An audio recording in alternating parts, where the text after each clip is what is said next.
El Principau va analizar con los concellos cómo traslladar al contribuyente el costo del nuevo tratamiento de residuos al que obliga la Unión Europea. La consellera de Transición Ecológica recordó que hay de plazo hasta 2025. Nieves Roqueñí asegura que va a haber empresas interesadas en el combustible sólido recuperado que va a salir de la nueva planta de Cogersa.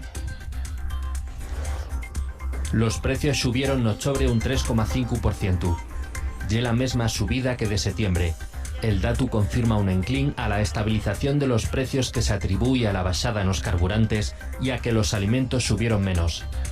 Pero trullau, los precios de la electricidad, aunque poco, volvieron a incrementarse. Suspendíes les ferias ganaderes de Asturiana del Monte por fiebre hemorrágico. Además, Aseamo decidió aplazar la puya nacional del 26 de Pallares.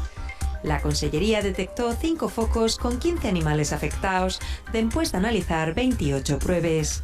En estos momentos está a la espera de los resultados de 340 que se enviaron la semana pasada.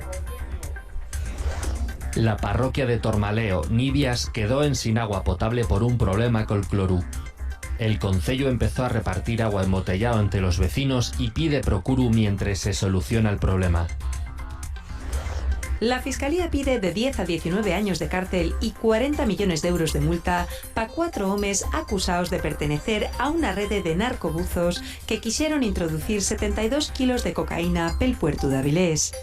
Fueron detenidos en marzo de 2020 y van a ser juzgados a partir del 22 de Pallares. El Congreso de los Diputados prepárase para la xura de la Constitución de la Princesa Leonor mañana en es Cortes. Esta mañana los bomberos ayudaron a colocar el baldaquino o dosel de gala que se usa para estas ocasiones solemnes. Lle una pieza elaborada en 1902 por la Real Fábrica de Tapices y que pesa más de 200 kilos.